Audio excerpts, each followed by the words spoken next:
Bible machine వ్యవస్థాపకులు ఉన్నారు, దేవదాస్ అయ్య గారు. వృద్ధాప్యంలో దేవుడు బైబిల్ మిషన్ను బయలుపరిచారు.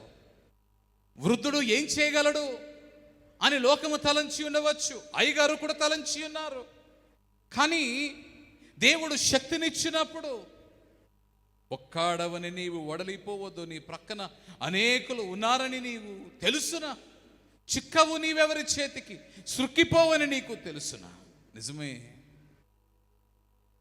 సంసోను ఒక్కడే ఉన్నాడు, కానీ ఆత్మవ్రాలుగా కోదమ సింహమును మేకపిల్లను చీల్చినట్టుగా చీల్చాడు.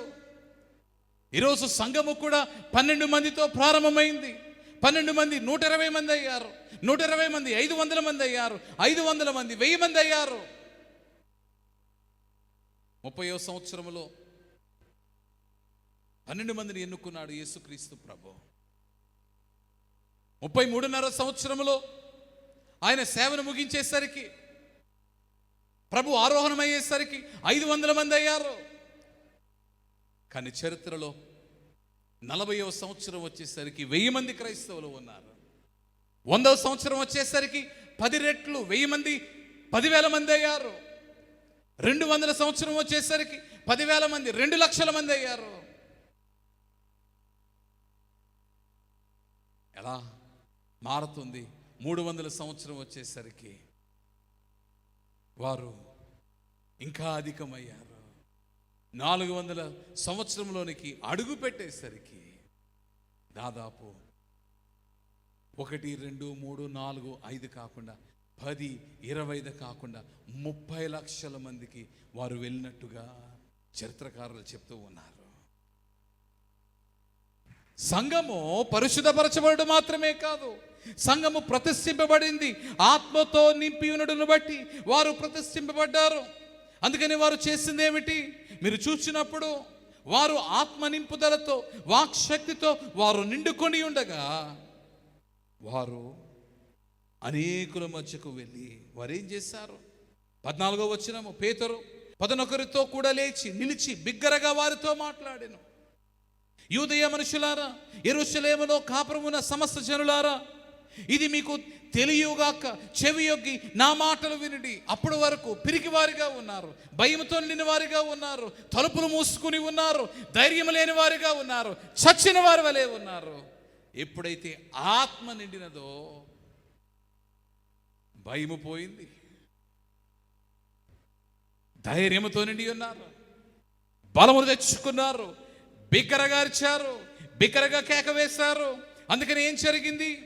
మీరు చూచినప్పుడు ఈ బోధలో అనగా పేతురు యొక్క వర్తమానములో నుండి నీవు చూచినప్పుడు 41వ వచనము నుండి మనము చూచినప్పుడు 2వ అధ్యాయము, కాబట్టి అతని వాక్యం అంగీకరించిన వారు బాప్తిస్మం పొందిరి. ఆ దినమందు ఇంచుమించు 3,000 మంది చేర్చబడిరి. దేవునికి మహిమ కలుగును గాక. ఒక్క వర్తమానము. లియోనార్డ్ రావెన్హిల్ అని ఆయన రివైవల్ టారీస్ అని ఒక మంచి పుస్తకం ఉంటుంది. అందులో ఒక మాట రాస్తాడు, అదేమిటంటే అంక్షన్. ఈరోజు సంఘానికి కావలసింది ఏమిటి? చాలా విచారం. ఈరోజు క్రైస్తవ సంఘం లోకంలో దేని చూస్తూ ఉంది?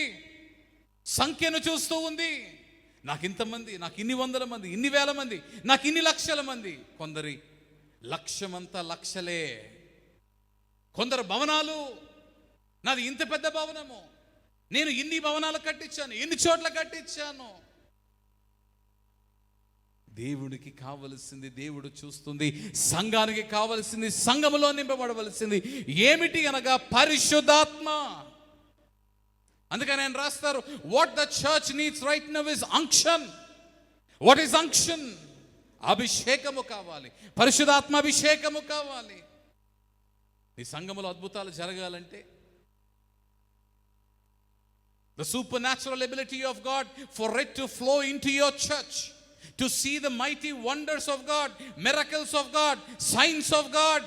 The church needs to be filled with the power of God, with the outpouring of the Holy Spirit. సంఘంలో అద్భుతాలు నీవు చూడాలంటే, ఆశ్చర్య కార్యాలు చూడాలంటే, కదలిక రావాలంటే, ఆత్మీయ విస్ఫోటన జరగాలంటే, సంఘము మహాభివృద్ధి చెందాలంటే, అద్భుతములు అనేక సూచక క్రియలు జరగాలంటే, ఆ సంఘానికి కావలసింది ఏమిటి అంటే ఆత్మ ప్రోక్షణ కావాలి. The spirit of the Lord needs to fill the church. పరిశుద్ధుడిగా చేశాడు, ఆత్మతో సంఘాన్ని ప్రతిష్ఠించాడు.